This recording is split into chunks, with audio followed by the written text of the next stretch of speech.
जय हिंद मेरे प्यारे दोस्तों, स्वागत है एक बार फिर से आपके अपने YouTube चैनल स्टडी प्लेटफॉर्म में। दोस्तों, जैसा कि पिछले वीडियो में हम लोगों ने पेपर 2 में ज्योग्राफी से रिलेटेड जो सवाल पूछा गया था प्रीवियस ईयर्स में, उसको हम लोगों ने कवर कर लिया है।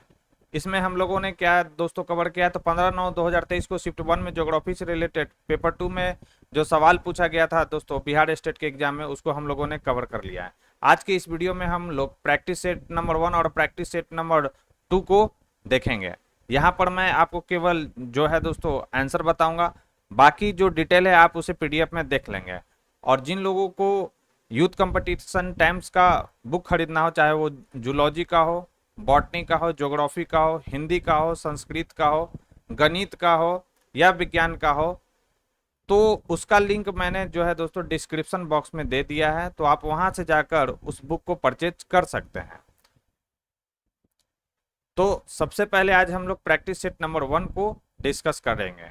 तो अभी तक जिन लोगों ने हमारे चैनल को सब्सक्राइब नहीं किया तो सब्सक्राइब कर ले, बेल आइकन को प्रेस कर ले ताकि नई वीडियो की नोटिफिकेशन सबसे पहले आपको मिल सके। साथ ही अगर ये वीडियो पसंद आए तो प्लीज़ इस वीडियो को ज़्यादा से ज़्यादा लाइक करें और अपने दोस्तों के साथ इसे शेयर करना ना भूलें। तो चलिए आज के फर्स्ट क्वेश्चन के साथ इस डिस्कशन की शुरुआत करते हैं।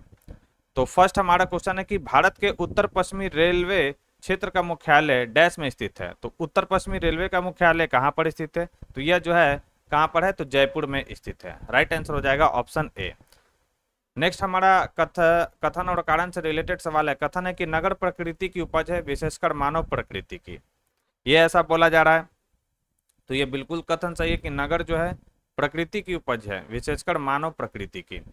कारण इसका दिया गया है कि नगर के निर्माण द्वारा मानव ने स्वयं को निर्मित किया है। तो यह भी जो है दोस्तों बिल्कुल सही है कि नगर के निर्माण द्वारा ने क्या किया है, मानव ने स्वयं को निर्मित किया। और कारण जो है कथन की सही व्याख्या भी कर रहा है। राइट आंसर हो जाएगा ऑप्शन ए। बढ़ते हैं नेक्स्ट क्वेश्चन की ओर कि राष्ट्रीय जनसंख्या नीति कब आया था, 2000 में। का दीर्घकालिक उद्देश्य किस वर्ष तक स्थिर जनसंख्या प्राप्त करना है, इंपॉर्टेंट सवाल है। तो राष्ट्रीय जनसंख्या नीति जो कि 2000 में आया था, उसका दीर्घकालिक उद्देश्य कब तक था, जब भारत की जनसंख्या जो है स्थिर जनसंख्या को प्राप्त कर लेगा। तो राइट आंसर हो जाएगा 2045 तक। राइट आंसर होगा डी। नेक्स्ट है कि जनगणना 2011 के अनुसार भारत में निम्नलिखित में से किस राज्य या संघ राज्य क्षेत्र समूह ने निम्न जो है लिंग अनुपात दर्ज किया गया, निम्न लिंगानुपात दर्ज किया गया, ये आपसे सवाल पूछा जा रहा है। राइट आंसर हो जाएगा ये राज्य कौन कौन सा है, तो यह है सिक्किम, हरियाणा, जम्मू कश्मीर और कहाँ पर दोस्तों, तो यह है कहाँ पर, गुजरात में यह देखा गया है। न्यूनतम क्या है वहां पर, लिंगा अनुपात है। ठीक है, और सबसे ज्यादा लिंगा अनुपात कहाँ पर है, केरल में। केरल में कितना है, तो यह है 1084। नेक्स्ट है भारत में यूरेनियम कहाँ पाया जाता है। तो भारत में जो यूरेनियम है झारखंड के कहाँ पर पाया जाता है दोस्तों, यह जादूगोड़ा में पाया जाता है। राइट आंसर हो जाएगा ऑप्शन डी, इसका बिल्कुल परफेक्ट आंसर होगा। और याद रखेंगे क्या कि झारखंड में सिंहभूम जिले में तांबे की क्या पाई जाती है दोस्तों, सिंहभूम जिले में क्या मिलता है, तो तांबा का उत्खनन जो है दोस्तों यहाँ से किया जाता है। यह भी कहाँ पर है, तो यह झारखंड में स्थित है। नेक्स्ट अगर हम बात करें तो 6 नंबर हमारा क्वेश्चन है कि तालचेड़, दामोदा एवं पंचेत कोयला सीरीज संबंधित है। तो यह जो कोयला सीरीज संबंधित है तालचेड़, दामोदा एवं पंचेत, यह संबंधित है दोस्तों गोंडवाना कोयला से। राइट आंसर हो जाएगा ऑप्शन ए। नेक्स्ट है भारत में किस किस्म की कहवा यानी कॉफी उगाई जाती है। तो भारत में किस किस्म की कहवा या कॉफी उगाई जाती है, तो याद रखना है अरेबिका किस्म की जो है कहवा यहाँ पर उगाई जाती है भारत में। राइट आंसर हो जाएगा ऑप्शन ए। नेक्स्ट है हरित क्रांति शब्दावली का प्रयोग सर्वप्रथम किसने किया था। तो हरित क्रांति शब्दावली का सर्वप्रथम प्रयोग किसके द्वारा किया गया था, तो यह किया गया था डॉक्टर विलियम गोडे के द्वारा। भारत में हरित क्रांति का जनक किसे कहा जाता है, तो एम एस स्वामीनाथन को कहा जाता है, याद रखेंगे। नेक्स्ट है भारत में मालाबार तटों पर बहने वाली शक्तिशाली दक्षिणी या दक्षिण पूर्वी हवाओं को किस नाम से जाना जाता है, इंपॉर्टेंट है ये सवाल। तो याद रखना है कि भारत में जो है दोस्तों मालाबार तटों पर बहने वाली शक्तिशाली दक्षिणी या दक्षिणी पूर्वी हवाओं को क्या कहा जाता है, तो इसे कहा जाता है दोस्तों, याद रखना है एलिफेंटा कहा जाता है। क्या कहा जाता है, इसे एलिफेंटा कहा जाता है दोस्तों। नेक्स्ट हमारा सवाल है कि मध्य गंगा के मैदानों में पाई जाने वाली capital C small W A प्रकार की जलवायु निम्नलिखित में से किस अन्य स्थान पर भी पाया जाता है। तो मध्य गंगा के मैदान में पाई जाने वाली जो जलवायु है कोपेन के अनुसार ये वर्गीकरण किया गया है। और किस स्थान पर देखने को आपको मिलेगा? तो राइट आंसर हो जाएगा पूर्वी ऑस्ट्रेलिया में। कहाँ पर? पूर्वी ऑस्ट्रेलिया में। नेक्स्ट है कि मेघ निर्माण की प्रक्रिया का बढ़ते क्रम में सही क्रम बताएं। इंपॉर्टेंट है सवाल और कॉमन भी सवाल है। मेघ निर्माण की प्रक्रिया में बढ़ते क्रम में सही क्रम बताएं कि कौन सा इसमें जो है सही क्रम दिया गया है दोस्तों। तो सबसे पहले क्या आएगा? सबसे पहले आएगा दोस्तों इसमें स्तरीय आएगा, उसके बाद क्या आ जाएगा? कपासी, उसके बाद मध्य कपासी और लास्ट में क्या आ जाएगा? पछाड़ स्तरीय आ जाएगा। तो सही क्रम क्या हो जाएगा? ये सही क्रम हो जाएगा। ऑप्शन सी इसका बिल्कुल परफेक्ट आंसर हो जाएगा। पीएच मान से अधिक की मृदा होती है। 7 से अधिक की मृदा कैसा होगा? तो जिसका पीएच मान 7 से अधिक होगा सभी को मालूम होगा वो कैसा होगा? क्षारीय हो जाएगा यानी बेसिक होगा। 7 से कम होगा तो वह क्या हो जाएगा? एसिडिक यानी अम्लीय होगा। फ्लाइंग स्क्वेरल निम्नलिखित में से किस जीवमंडल रिजर्व में पाई जाती है? फ्लाइंग स्क्वेरल की यह बात कह रहा है, किस जीवमंडल में यह पाया जाता है? राइट आंसर हो जाएगा यह पाया जाएगा पंचमढ़ी, जो कि कहां पर है दोस्तों? मध्य प्रदेश में। 14 नंबर सवाल है कि कथन और कारण से दिया गया है कि अभिकथन है कि हिमालय की नदियां बारहमासी होती है। बिल्कुल सही है। कारण इसका दिया है कि यह क्षेत्र केवल दक्षिण पश्चिम मानसून से ही वृष्टि प्राप्त करता है। क्या यह स्टेटमेंट सही है? तो यह स्टेटमेंट जो है यहाँ पर कि यह जो क्षेत्र है केवल दक्षिण पश्चिम मानसून से ही वृष्टि प्राप्त करता है, यह भी स्टेटमेंट जो है दोस्तों यहाँ पर 14 का जो है स्टेटमेंट क्या हो जाएगा सही कि गलत हो जाएगा कि यह क्षेत्र केवल दक्षिण पश्चिम मानसून से ही वृष्टि प्राप्त करता है, यह स्टेटमेंट गलत है। ठीक है। तो भारत में जो सर्वाधिक वर्षा होती है वो दक्षिण पश्चिमी मानसून से होती है। दक्षिण पश्चिमी मानसून का प्रारंभ जो है कहाँ से होता है? किस राज्य से? तो याद रखना है यह केरल से स्टार्ट होता है, केरल राज्य से प्रारंभ होता है। लेकिन हिमालय क्षेत्र में पश्चिमी विक्षोभ से भी सीमित मात्रा में क्या होता है? बस वर्षा होता है। किससे दोस्तों? तो याद रखना है पश्चिमी विक्षोभ से।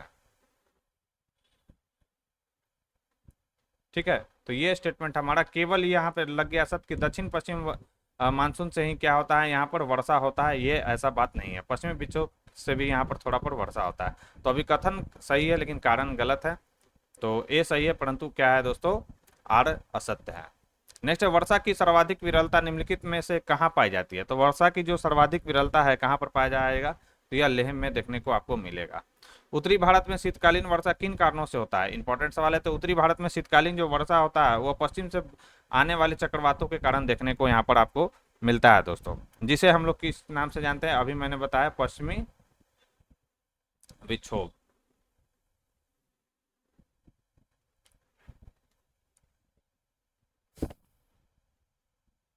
और एक सवाल आपको याद रखना है कि जाड़े के दिनों में होने वाली वर्षा जो तमिलनाडु या कोरोमंडल के तट पर होती है, ठीक है, वह किस कारण होता है? तो यह होता है उत्तर पूर्वी मानसून के कारण। यह भी सवाल जो है बार बार पूछा जाता है दोस्तों कि तमिलनाडु के तट पर जो वर्षा होता है किसके कारण होता है? तो उत्तर पूर्वी मानसून के कारण। नेक्स्ट हमारा सवाल है कि सिलेडू ऊर्जा संयंत्र संबंधित है। तो सिलेडू जो ऊर्जा संयंत्र है दोस्तों जल विद्युत शक्ति से संबंधित है, सिलेडू ऊर्जा संयंत्र।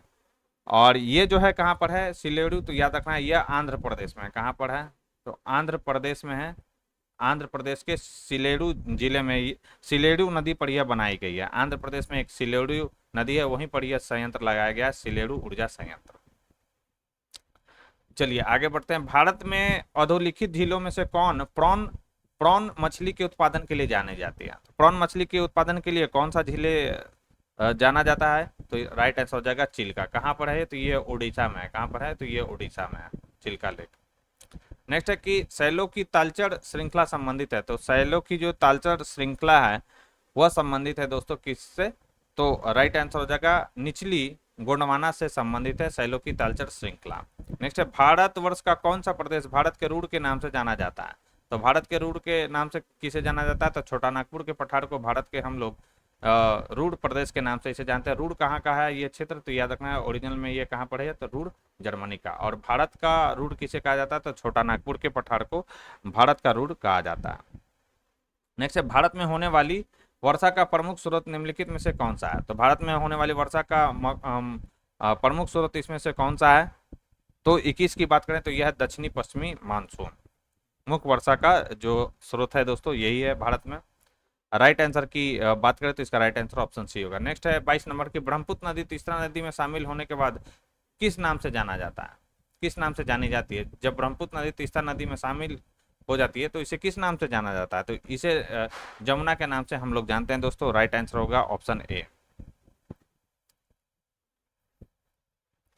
नेक्स्ट है हमारा 23 नंबर सवाल, भारत में कुल भूमि का कितना प्रतिशत भूकंपीय खतरे के लिए अति संवेदनशील है? तो कुल भूमि का याद रखेंगे कि 59% जो भाग है दोस्तों वो भूकंपीय खतरे के लिए अति संवेदनशील क्षेत्र से माना जाता है। राइट आंसर हो जाएगा ऑप्शन है। नेक्स्ट है, घटती हुई औसत वार्षिक वृष्टि यानी वर्षा के संदर्भ में निम्नलिखित में से कौन सा क्रम सही यहाँ पर दिया गया? कौन सा क्रम इसमें सही है ये आपसे बताया जा रहा है। वर्षा के संदर्भ में ये बात है, तो ये हो जाएगा घटती, यानी सबसे ज्यादा हो जाएगा असम में, उसके बाद क्या हो जाएगा बिहार में, उसके बाद उत्तर प्रदेश में, देन कहाँ पर हो जाएगा हरियाणा में दोस्तों। ये घटता हुआ क्रम है। सेवड़ाई पहाड़ियां स्थित है, तो सेवड़ाई जो पहाड़ियां है दोस्तों तमिलनाडु में स्थित है। राइट आंसर हो जाएगा ऑप्शन डी, इसका परफेक्ट आंसर हो जाएगा। नेक्स्ट है, उत्तराखंड में मंदाकिनी नदी को निम्नलिखित में से किस और नाम से भी जाना जाता है? तो उत्तराखंड में मंदाकिनी नदी को और किस नाम से जानते हैं हम लोग? तो इसे काली गंगा के नाम से भी हम लोग जानते हैं। राइट आंसर हो जाएगा ऑप्शन ए। क्षेत्रफल की दृष्टि से भारत का संसार में स्थान क्या है? कई बार यह सवाल आपने पढ़ा होगा। तो क्षेत्रफल की दृष्टि से भारत का स्थान क्या है? 7वां है।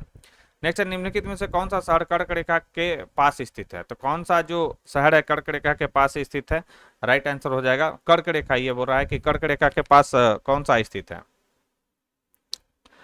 तो इसका राइट आंसर सबसे समीप क्या हो जाएगा? जबलपुर है, और रांची अक्षांशों पर स्थित है। तो यहाँ पर दोनों आंसर दिया गया है, ठीक है। तो यहाँ पर बताया गया कि प्रश्नगत दिए गए शहरों में कर्क रेखा के सबसे समीप जबलपुर है और रांची अक्षांश पर स्थित है, ठीक है। सबसे शहर जो है सबसे पास कौन स्थित है? तो यह है जबलपुर, लेकिन रांची जो है ये कर्क रेखा पर ही स्थित है। तो मेरे हिसाब से तो इसका आंसर क्या होना चाहिए?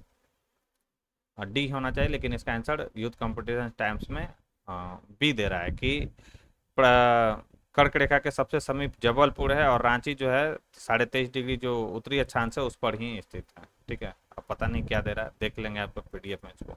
नेक्स्ट, निम्नलिखित में से कौन सा एक पूर्वांचल अथवा पूर्वी पहाड़ और पर्वत का हिस्सा नहीं है? राइट आंसर हो जाएगा गारो पहाड़िया जो है वो पूर्वांचल अथवा पूर्वी पहाड़ और पर्वत का हिस्सा नहीं है। नेक्स्ट, निम्नलिखित विद्वानों में से किसने अवस्थिति त्रिकोण की संरचना का प्रयोग करते हुए न्यूनतम परिवहन लागत अवस्थिति की अवधारणा प्रतिपादित की थी? राइट आंसर की बात करें तो 30 का राइट आंसर हो जाएगा के वेबर ने यह प्रतिपादित किया था दोस्तों, अवस्थिति त्रिकोण की संरचना। नेक्स्ट है, ऑस्ट्रेलिया की राष्ट्रीय एयरलाइंस को किस नाम से जाना जाता है? तो ऑस्ट्रेलिया की राष्ट्रीय एयरलाइंस को हम लोग क्वांटास के नाम से जानते हैं। राइट आंसर हो जाएगा ये। नेक्स्ट है, विश्व का प्रमुख व्यापारिक समुद्री जलमार्ग नहीं है। तो विश्व का प्रमुख व्यापारिक समुद्री जलमार्ग निम्नलिखित में से कौन सा नहीं है? राइट आंसर हो जाएगा पनामा नहर, न्यूजीलैंड महासागर मार्ग, यह नहीं है दोस्तों। चलिए हम लोग 33 नंबर की बात करें तो एक तरफ सूची दिया गया है जिसमें नगर है और उद्योग। ओसाका कहाँ पर है? मतलब ओसाका किस उद्योग के लिए ये जो नगर है फेमस है, ये आप समझिए। तो ओसाका जो है वस्त्र उद्योग के लिए फेमस है। हैम्बर्ग की बात करें तो हैम्बर्ग जो है यहाँ पर पोत निर्माण उद्योग है।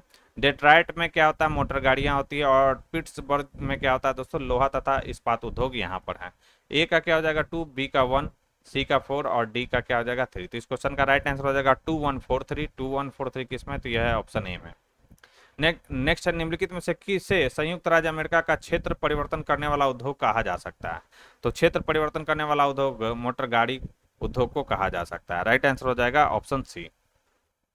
35 नंबर है कि बैलाडीला खदान से सर्वाधिक लौह अयस्क निर्यात होता है।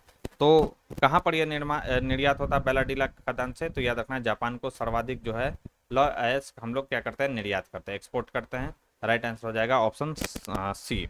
और बैलाडीला खदान कहाँ पर है? तो याद रखना है यह छत्तीसगढ़ में। कहाँ पर है? तो यह छत्तीसगढ़ में। नेक्स्ट, निम्न में से कौन लोहे का एक अयस्क है? तो लोहा का अयस्क इसमें से पूछा जा रहा है कौन सा है? तो लिमोनाइट जो है वह एक लौह अयस्क है दोस्तों। नेक्स्ट है, संसाधन संरक्षण के लिए आवश्यक है। तो संसाधन संरक्षण के लिए क्या आवश्यक है?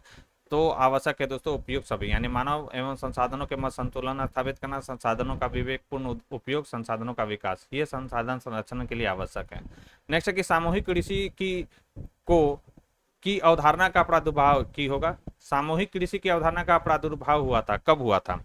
तो इसका जो प्रादुर्भाव हुआ था वो होता बोल्शेविक क्रांति के बाद हुआ था। राइट आंसर हो जाएगा ऑप्शन ए। अब बोल्शेविक क्रांति कब हुआ था? तो 1917 में। नेक्स्ट है कि अरेबिका और रोबेस्टा किसकी किस्म है? तो अरेबिका और ये रोबेस्टा जो है दोस्तों किसकी किस्म है? तो यह है कॉफी की किस्म है। नेक्स्ट है कि ट्रक फार्मिंग किससे संबंधित है? तो ट्रक फार्मिंग जो है दोस्तों किससे संबंधित है? तो यह संबंधित है साग सब्जी से। नेक्स्ट, आर्थिक भूगोल किस विषय की शाखा है? तो आर्थिक भूगोल जो है मानव भूगोल की शाखा है। क्रिस्टालर के केंद्रीय स्थल सिद्धांत में परिवहन नियम का क्या संकेत है? इंपॉर्टेंट है ये सब सवाल। क्रिस्टालर के जो केंद्रीय स्थल सिद्धांत इनके द्वारा दिया गया था उसमें परिवहन नियम का क्या संकेतक है? तो इसका संकेतक की बात करते हो, इसका संकेतक है k=4। फिर सूची 1 को सूची 2 से मिलान करना, एक तरफ देश है और राजधानी। तो ब्रुनोई की अगर हम बात करें तो ब्रुनोई का क्या हो जाएगा? तो इसका हो जाएगा बंदरसेड़ी। कंबोडिया का क्या हो जाएगा? कंबोडिया का हो जाएगा दोस्तों नाह पेहन। ठीक है। लाओस का क्या हो जाएगा? लाओस का होगा ये हो जाएगा वियंतियने। और इंडोनेशिया का क्या हो जाएगा? जकार्ता हो जाएगा। ए का 1, बी का 3, सी का 4 और डी का 2। इस क्वेश्चन का राइट आंसर हो जाएगा 1342। 1342 किस में? तो ऑप्शन सी में। नेक्स्ट है किस प्रकार के ग्रामीण अधिवास एशिया में पाए जाते हैं? तो किस प्रकार का ग्रामीण अधिवास एशिया में पाया जाता है? तो सहंत प्रकार का ग्रामीण जो अधिवास है वह एशिया में देखने को मिलता है। सहंत मतलब इसका अर्थ क्या हो गया? सघन। निम्नलिखित जनजातियों और उनके पर्यावास को सुमेलित कीजिए। एक खिड़गीच है, याकूत है, लेप्स है, एस्कीमो। कहाँ पर ये पाया जाएगा? आइए एक एक कर देखते हैं। और ये इंपॉर्टेंट सवाल है, कॉमन भी सवाल आप इसे कर सकते हैं। तो खिड़गीच आपको देखने को मिलेगा सेंट्रल एशिया में। याकूत की बात करें तो यह देखने को मिलेगा साइबेरिया में। लेप्स की बात करें तो ये जनजाति जो है आपको देखने को मिलेगा स्कैंडिनेविया में। एस्कीमो कहाँ पर? तो कनाडा में। तो परफेक्ट ही लगा हुआ है। इसका राइट आंसर हो जाएगा 1, 2, 3, 4 यानी टी। नेक्स्ट है कि मबूती त्वा तथा बात्सवा समूह है। तो मबूती त्वा तथा बात्सवा समूह जो है दोस्तों पिग्मी प्रजाति के समूह है। किस प्रजाति का यह समूह है? मबूती त्वा और बात्सवा, तो पिग्मी प्रजाति के। और ये कहाँ पर रहते हैं पिग्मी प्रजाति? तो ये भूमध्य रेखीय वर्षा वनों में ये निवास करते हैं पिग्मी प्रजाति। नेक्स्ट है कार्यशीलता की दृष्टि से बच्चों और वृद्धों की जनसंख्या कहते हैं। तो कार्यशीलता की दृष्टि से बच्चों और वृद्धों की जनसंख्या को क्या कहा जाता है?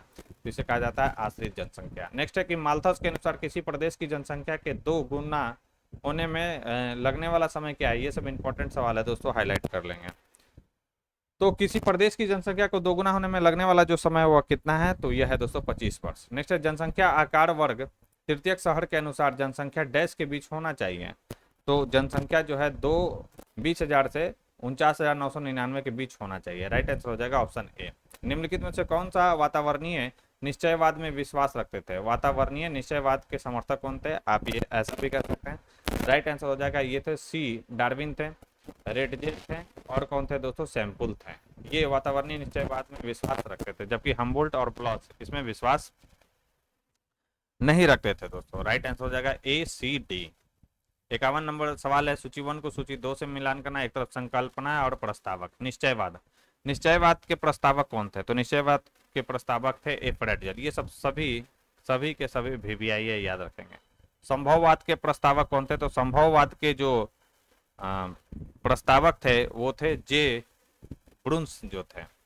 जे ब्रुन्स जो थे संभववाद के प्रस्तावक थे। नव निश्चयवाद के प्रस्तावक कौन थे? तो ये थे जी टेलर थे। और प्रसंभाव्यवाद के प्रस्तावक कौन थे? तो OHK स्मिथ थे। तो राइट आंसर क्या हो जाएगा? ए का 2, बी का 3, सी का 4 और डी का 1। इस क्वेश्चन का राइट आंसर हो जाएगा 2, 3, 4, 1। कहाँ पर है 2, 3, 4, 1? तो 2, 3, 4, 1 ऑप्शन ए में। फिर निम्नलिखित युग्म में से कौन सुमेलित नहीं है? संकल्पना और प्रतिपादक दिया गया। तो संभववाद, तो संभववाद का अभी हम लोगों ने देखा था कि क्या था इनका? तो जे ब्रुन्स था। क्या था? जे ब्रुन्स था इनका। ठीक है, तो यही हमारा गलत है।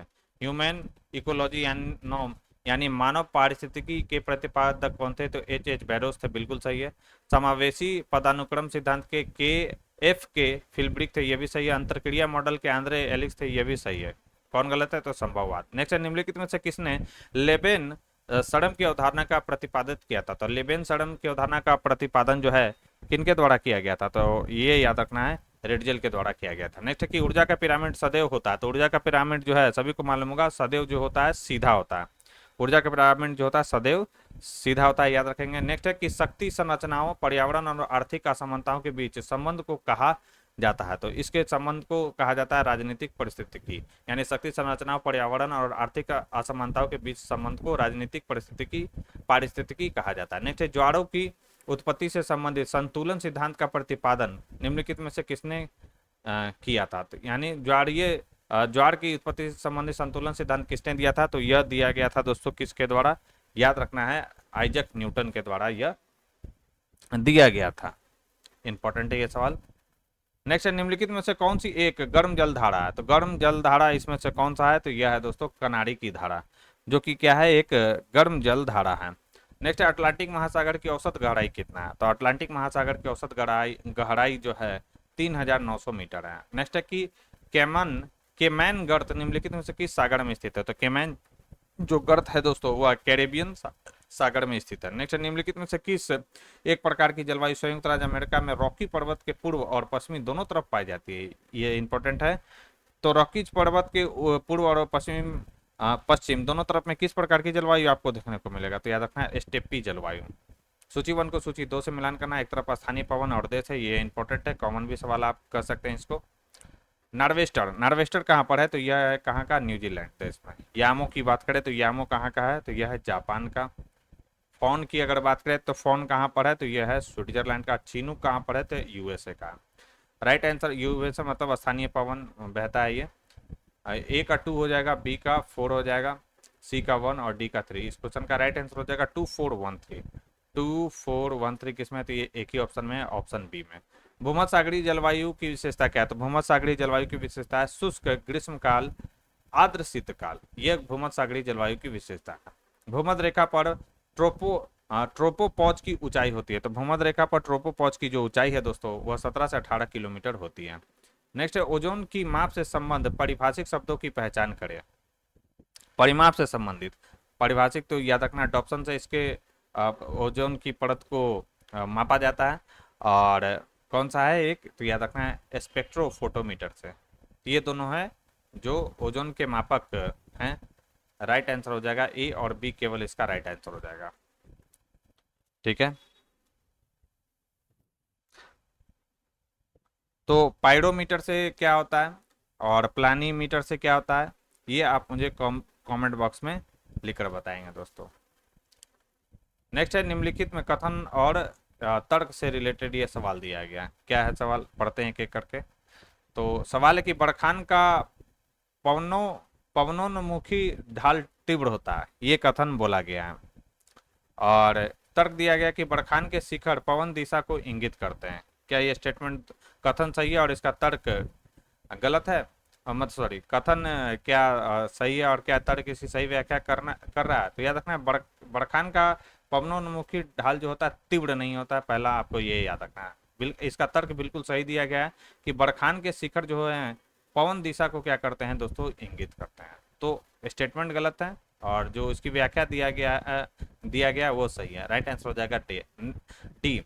नेक्स्ट निम्नलिखित में यांत्रिक अपक्षय की तुलना में रासायनिक अपक्षय ज्यादा प्रभावपूर्ण होता है।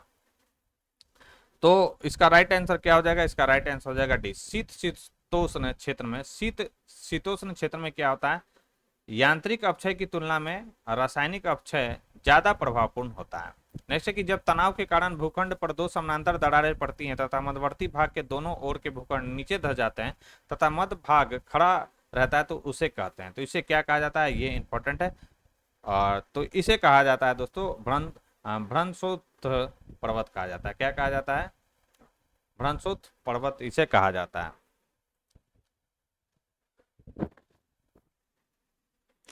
और ये और कोई नहीं, ब्लॉक जो माउंटेन है उसी का हिंदी रूपांतरण है भ्रंशोत्थ पर्वत। ठीक है, संकेताक्षर यानी जीआईएस किसके लिए प्रयुक्त होता है, यानी जीआईएस का फुल फॉर्म आपसे पूछा जा रहा है। तो इसका फुल फॉर्म होता है जियोग्राफिकल इंफॉर्मेशन।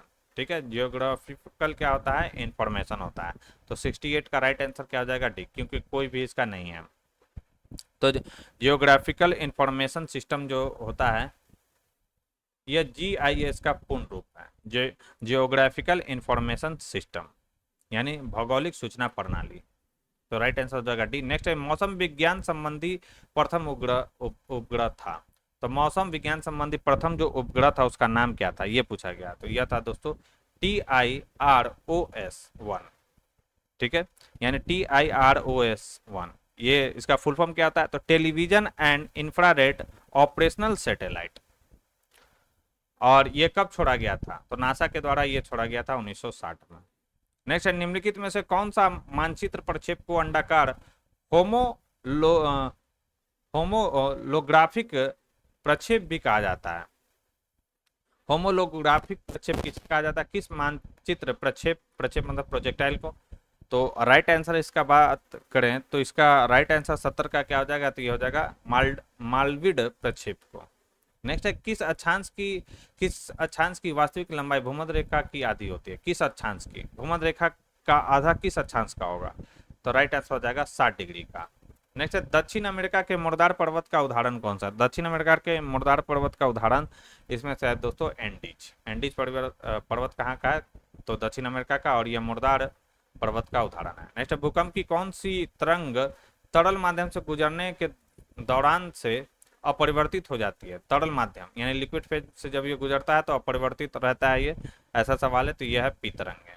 सूची 1 को सूची 2 से मिलान करना है। एक तरफ ज्वालामुखी पर्वत और देश है, तो माउंट रेनियर कहाँ का है, तो माउंट रेनियर इंपॉर्टेंट है और कॉमन भी सवाल है दोस्तों। तो माउंट रेनियर कहाँ का है, तो यह है संयुक्त राज्य अमेरिका का है, यानी यूएसए हो जाएगा। माउंट एटना कहाँ का है, तो माउंट एटना जो है, एटना से याद रखना है, इटली का है। माउंट पैराकुटीन कहाँ का है, माउंट पैराकुटीन जो है मैक्सिको का है ज्वालामुखी पर्वत। और माउंट एपो कहाँ का है, फिलीपींस का है। तो ए का क्या हो जाएगा 4, बी का क्या हो जाएगा 1, सी का 2 और डी का 3। इस क्वेश्चन का राइट आंसर हो जाएगा 4 1 2 3। 4 1 2 3 किसमें है, तो ऑप्शन 20 का परफेक्ट हो जाएगा। नेक्स्ट है कोनार्ड विच्छिन्नता निम्नलिखित में से किसके बीच पाई जाती है। असंबद्धता कह सकते हैं आप। कोनार्ड जो डिसकंटिन्यूटी है, इसका देखिए कितना शुद्ध हिंदी ट्रांसलेट किया, डिसकंटिन्यूटी को ये लिखा है। कोनार्ड जो आपने पढ़ा होगा डिसकंटिन्यूटी, वो किसके किसके बीच है, यह है सियाल और सीमा के बीच पाए देखने को मिलेगा आपको। नेक्स्ट है निम्नलिखित में से कौन कारक कोरियोलिस बल की उत्पत्ति के लिए उत्तरदायी है। तो कोरियोलिस जो बल है उसकी उत्पत्ति के लिए पृथ्वी का घूर्णन जिम्मेदार है दोस्तों। इंपॉर्टेंट है ये सवाल। पृथ्वी की उत्पत्ति से संबंधित ज्वारीय परिकल्पना का प्रतिपादन सन 1919 में किसने किया था। तो पृथ्वी की उत्पत्ति से संबंधित ज्वारीय परिकल्पना का प्रतिपादन 1919 में किसके द्वारा किया गया था, तो यह किया गया था दोस्तों सर जेम्स जीन्स के द्वारा। राइट आंसर हो जाएगा option B, sir James Jeans. Next है बृहस्पति सौरमंडल का सबसे बड़ा ग्रह, यह कथन एक क्या है, कैसा ये स्टेटमेंट है ये, तो यह जो है दोस्तों तथ्य है ये, न कि प्राकृतिक नियम है। राइट आंसर हो जाएगा क्या, सी। निम्नलिखित में से कौन सा वन्य जीव अभ्यारण्य बिहार के मुंगेर जिले में। तो बिहार के मुंगेर जिले में कौन सा वन्य जीव अभ्यारण्य है, तो यह है भीम बांध। वाल्मीकि कहाँ पर है, तो यह पश्चिमी चंपारण में। नेक्स्ट है भारत के राज्यों में से निम्नतम साक्षरता दर 2011 की जनगणना की दृष्टि से बिहार का इसमें क्या स्थान है। तो इसमें बिहार का स्थान आपसे पूछा गया, तो इसमें बिहार का स्थान क्या है दोस्तों, प्रथम है। बिहार सरकार ने वर्ष 2007-8 के बजट में किसानों के लिए निम्नलिखित में से कौन सी योजना करने की घोषणा की थी। तो किसान सम्मान योजना चलाया गया था बिहार सरकार के द्वारा। नेक्स्ट है सूची 1 को सूची 2 से मिलान करना। एक तरफ उद्योग और नगर दिया गया। कागज और लुगदी, तो कागज और लुगदी उद्योग आपको जो देखने को मिलेगा वो कहाँ पर, तो यह देखने को मिलेगा डालमिया नगर में। ठीक है, कहाँ पर है, सासाराम में। फिर सिगरेट की अगर हम बात करें तो यह देखने को मिलेगा दिलवारपुर में, जो कि कहाँ पर है दिलवारपुर, तो यह है मुंगेर में। प्लाईवुड कहाँ पर, तो प्लाईवुड तो जानते ही होंगे ये हाजीपुर में है। और जूट कहाँ पर, तो पूर्णिया में। सही आंसर लगा हुआ है 1 2 3 4 इसका परफेक्ट हो जाएगा, यानी बी। निम्न में से किस जिला में मखाने का उत्पादन नहीं होता। तो मखाने का उत्पादन कहाँ पर नहीं होता, औरंगाबाद जिले में मखाने का उत्पादन नहीं होता, जबकि समस्तीपुर, दरभंगा और मधुबनी इसमें मखाने की खेती की जाती है। नेक्स्ट है बिहार के विविध भौगोलिक पक्षों के संबंध में निम्नलिखित कथनों पर विचार कीजिए। और क्या कर रहा है, सही कथन कौन सा है आपको चुनकर पहचानना है सही कथन। तो बिहार में कुल सिंचित भूमि में लगभग 37% नहरों द्वारा सिंचित होती है, बिल्कुल सही है। बिहार में उत्तरी गंगा मैदान 33,620 वर्ग किलोमीटर क्षेत्र में विस्तृत है। क्या स्टेटमेंट सही है, तो याद रखना है कि जो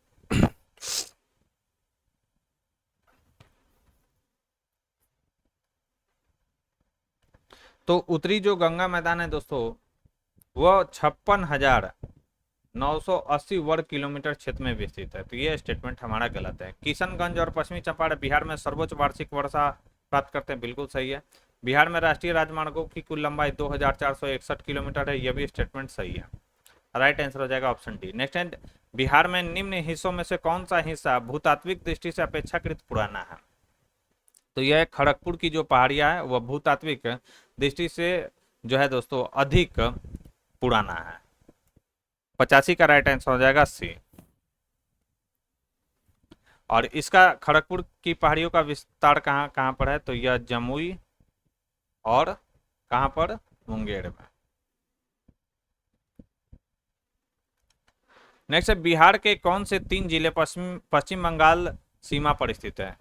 इजी सवाल है। कौन सा 3 जिला ये? तो यह कटिहार, पूर्णिया और किशनगंज। ये पश्चिम बंगाल से अपनी सीमा को क्या करते हैं? साझा करते हैं। ये बिहार के क्या है? 3 जिले हैं। निम्न में से कौन सा बिहार की पश्चिमी सीमा पर स्थित है? तो बिहार की पश्चिमी सीमा पर स्थित कौन सा है? तो यह उत्तर प्रदेश। निम्नलिखित में से कौन सा राज्य बांस ड्रिप सिंचाई प्रणाली के लिए जाना जाता है? तो बांस ड्रिप सिंचाई के लिए कौन सा राज्य जाना जाता है? तो यह जाना जाता है मेघालय राज्य। नेक्स्ट है, डेसीमेट्रिक विधि से क्या मापी या मापा जाता है? तो डेसीमेट्रिक विधि से हम लोग जनसंख्या का घनत्व मापते हैं, याद रखेंगे। निम्नलिखित में से कौन सी आकाशीय तस्वीर नहीं है? तो कौन सा आकाशीय तस्वीर नहीं है दोस्तों? ये हो जाएगा इनमें से कोई नहीं है। यूवी यानी अल्ट्रावायलेट फोटो, पैंक्रोमैटिक फोटो और इंफ्रारेड फोटो, ये सभी आकाशीय तस्वीर हैं। कौन सी आकाशीय तस्वीर नहीं है? तो ये सब जो है यूवी फोटो, पैंक्रोमैटिक फोटो और इंफ्रारेड, ये सब जो है आकाशीय तस्वीर नहीं है, इसलिए इसका राइट आंसर हो जाएगा इनमें से कोई नहीं।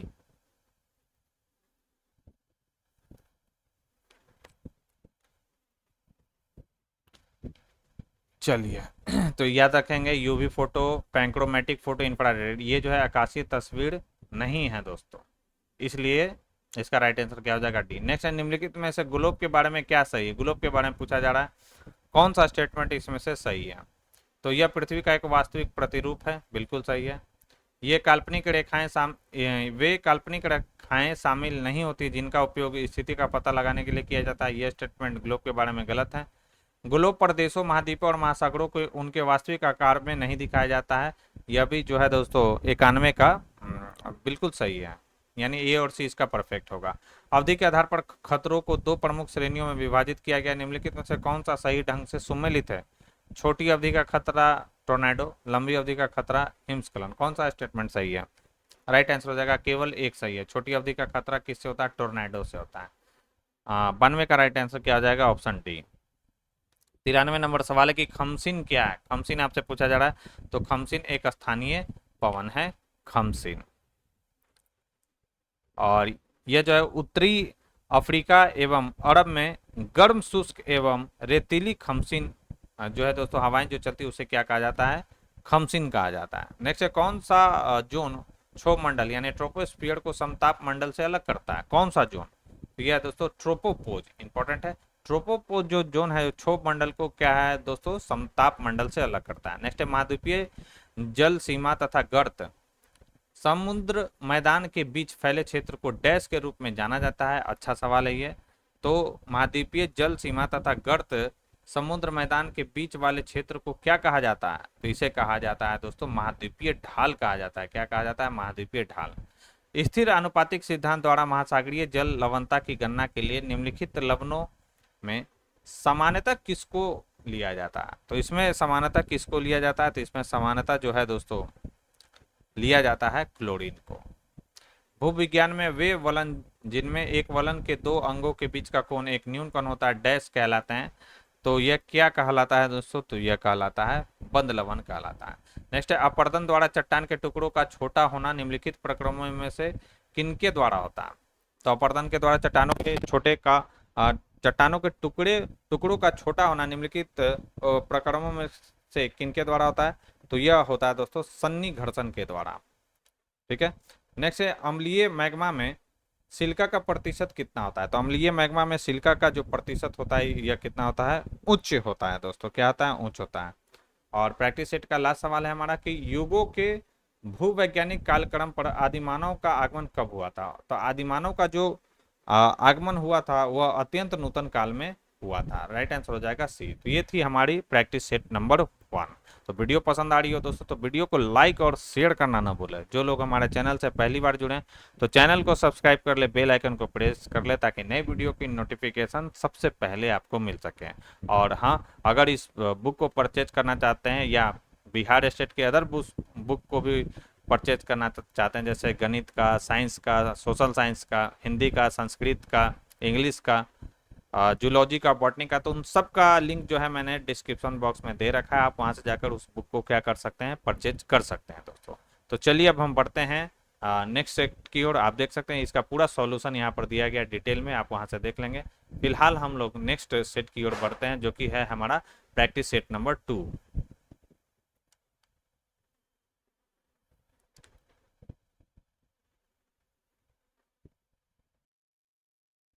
तो प्रैक्टिस सेट नंबर 2 का फर्स्ट सवाल है कि अलेपी बंदरगाह किस तट पर स्थित है। तो अलेपी जो बंदरगाह है दोस्तों भारत के केरल तट पर स्थित है।